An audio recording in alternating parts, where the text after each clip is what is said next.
Now joining us in the studio is Tom Sterlacci. He is this true, Tom? The first person ever licensed to sell dope in America? Yes, if you want to say it that way, yes. All right, so you made marijuana legal, in a sense. I was a pioneer, and I was the first to break out and to have the legal ability to create and distribute marijuana-centric products. Okay, so in fashion you got Versace, in marijuana you got Sterlacci. There you go.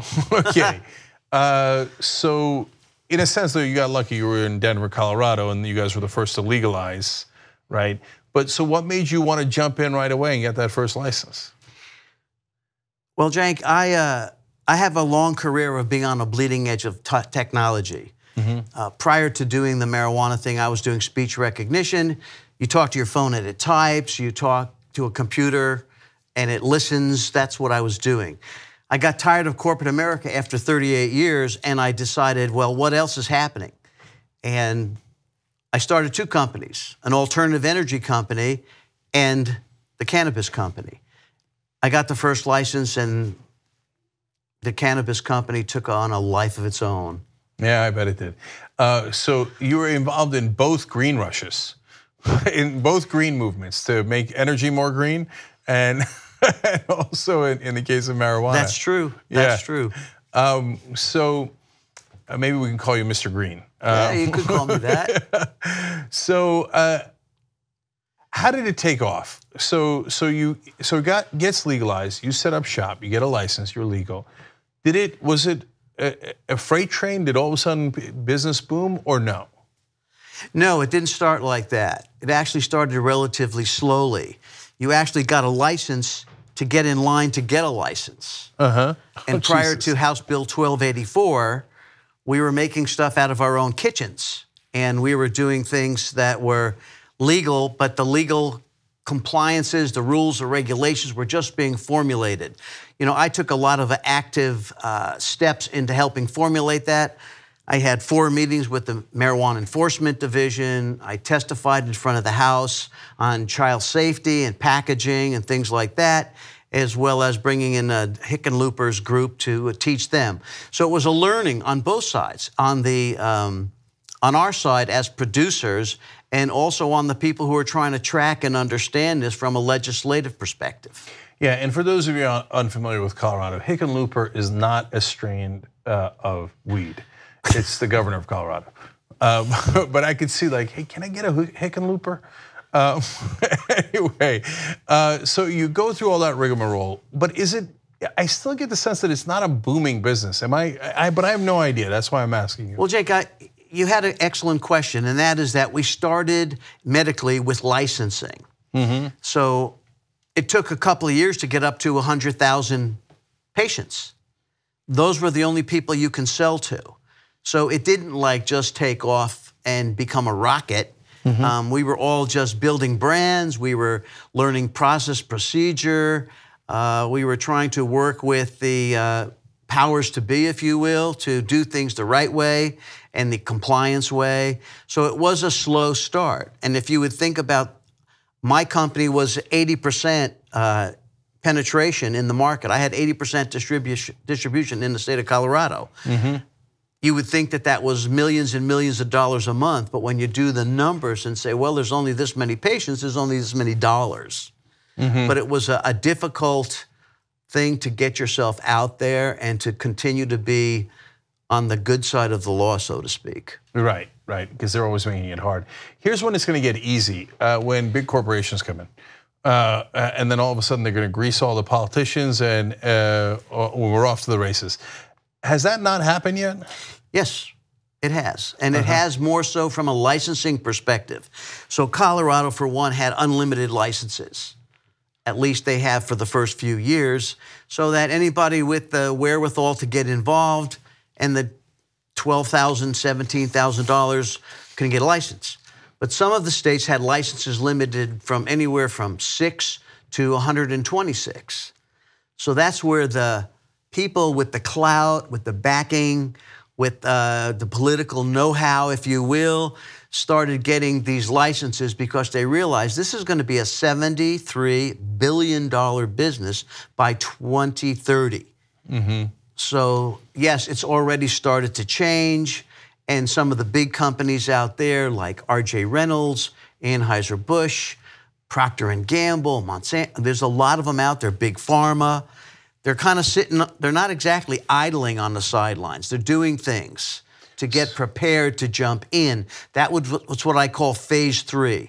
We're in phase 2 right now. So Monsanto's going to go from killing weeds to selling weed. I guess. Okay, I hope it's not Monsanto. But you know, it's funny, I was just going to literally make a joke about it. How do we have the Anheuser-Busch of weed yet? And it might be Anheuser-Busch. It could very well be Anheuser-Busch. Right, that's interesting. So now, but you got out of the actual selling business and now you started a different company. Before I get to your company, why'd you get out of the selling business?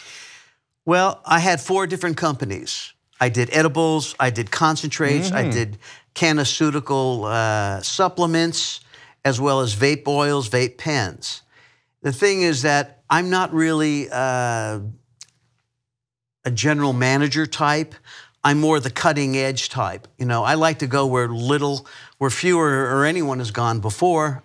I don't want to read the book, I want to write the book. Tom, the James T. Kirk of weed. To go where no man has gone before. So talk to me about Cannabis One, that's your new company. So I sold all 4 of those divisions at the end of 2017 because again, the day-to-day stuff is not what thrills me. There are so many challenges in this industry. People don't know what they don't know who are trying to get into this business. You can learn it, you know, but what it took me 8.5 years to learn, maybe you could learn it in half the time. Maybe the hundreds of thousands of dollars that I spent, maybe you can do it for less money, but no one has that time. We're at a point now where out of this $75 billion industry, the biggest company only has 3 to 4%. So you see, it's still open up for people with great ideas who want to apply themselves. But why learn the mistakes that we've already learned? Why not go and, you know, introduce yourself, learn about people like myself who are pioneers who've already done this. You can get there faster. And not only can you lose hundreds of thousands of dollars within a couple of months, but you will lose that ever-shrinking window of opportunity. Once that's gone, it's gone. Right, and there's definitely going to be. So Cannabis One, because I got the first license, I'm offering, you know, my expertise and experience to help companies get in, people get in, and accelerate their learning curve so they can be more successful. It's called CannabisOneConsulting.com. That's the website, CannabisOneConsulting.com. Spelt out one. Yes. You're not like the hip kids who like to use the numbers. You actually spelled out one. Okay. And look, if anybody gets called themselves Cannabis One, in a sense, you get to do that, right? Thank you. Yeah. So all right. So did you get the third kind of green when you sold the 4 companies? Did you get good cash out of that, or? I got a good amount of cash out of it. I think that some people hear the word marijuana and they think you've got a Lamborghini sitting next to your 2 Ferraris in your garage. Some people do make a significant amount of money. The people that I've met starting up, most of them have lost money. Most of them basically spent the money but couldn't keep up for a myriad of reasons. And that's why I have this company, Cannabis One, to help other people not make those same mistakes. There's a regulatory thicket, and it's hard to get out of those weeds. And you know what, Cenk? How many industries do you know, where a $12 an hour person can shut your door? Yeah. So, all right, then I got to ask, do you do you just run the business, or are you also a customer? I have dabbled a little bit. Okay. Do you enjoy it? A little bit. I'm kind of what you'd call an infrequent user. You know, maybe once a month if I happen to be with people who are doing it. you know, or people that work with me or I know in the business. You know, I'm not going to be stuffy and not. Yeah, I mean, you don't want to be stuffy. Okay, when you say once a month, I hear once a week, but that's okay. God bless. There's nothing wrong with it. It's legal in, you know, in California, in Colorado, et cetera. All right, real quick, last question. If you had to give one piece of advice to someone starting in the cannabis business, what would it be? Plan a very clear, you have to have a very clear business plan. You've got to stick to that business plan no matter what. Of course, there's a certain amount of flexibility you have to have with any business.